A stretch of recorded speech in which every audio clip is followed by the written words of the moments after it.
اعوذ باللہ من الشیطان الرجیم بسم اللہ الرحمن الرحیم۔ السلام علیکم ورحمۃ اللہ وبرکاتہ۔ میرے بھائیوں، میری بہنوں، دوستوں اور بزرگوں، ہمارے یوٹیوب چینل پر آپ کو خوش آمدید کہتے ہیں۔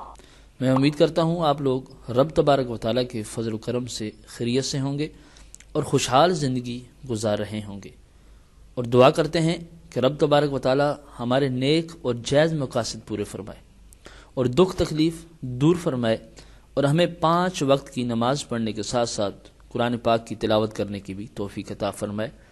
سب کہہ دیجئے آمین ثم آمین۔ آج کا جو ہمارا ٹاپک ہے، جو موضوع ہے، وہ موضوع اور وہ ٹاپک تقریباً ہر گھر کا مسئلہ ہے۔ بہت ساری ہماری بہنیں گھر میں رشتے کے انتظار میں بیٹھی رہتی ہیں، لیکن ان کے رشتے نہیں آتے، یا پھر رشتے آتے ہیں تو لڑکے والے دیکھ کر چلے جاتے ہیں، یا پھر منگنی ہوتی ہے، منگنی ہونے کے بعد ٹوٹ جاتی ہے۔ یہ بہت سارے مسائل کا ایک ہی وظیفہ لے کر آپ تمام بھائیوں کی خدمت میں ایک دفعہ پھر حاضر ہو گیا ہوں۔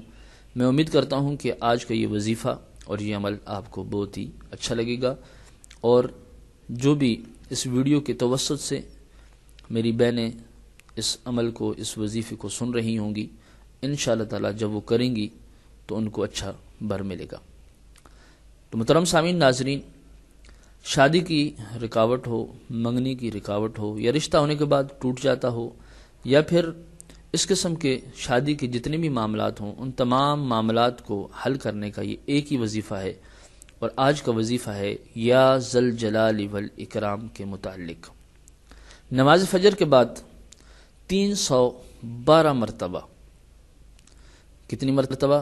312 مرتبہ یا ذل جلال والاکرام، یہ وظیفہ آپ نے پڑھنا ہے، اور پڑھنے کے بعد آپ نے رب تبارک و تعالیٰ کی بارگاہ میں دل سے دعا مانگنی ہے، اور انشاءاللہ تعالی کم سے کم 41 دن کا یہ وظیفہ ہے، اور زیادہ سے زیادہ 90 دن تک اس عمل کو کرنا ہے۔ مدت عمل کم سے کم 41 دن اور زیادہ سے زیادہ 90 دن ہے۔ انشاءاللہ تعالی ان 90 دن کے اندر رب تبارک و تعالی نے چاہا تو انشاءاللہ تعالی نیک اور اچھا رشتہ مل جائے گا۔ یا ذل جلال والاکرام نماز فجر کے بعد 312 مرتبہ پڑھنا ہے۔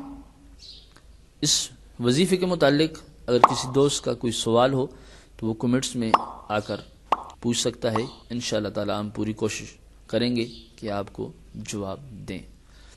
ابھی تک اگر آپ نے ہمارے چینل کو سبسکرائب نہیں کیا ہے تو پلیز اس کو سبسکرائب کر دیجئے، ویڈیو کو لائک اور شیئر کر دیجئے۔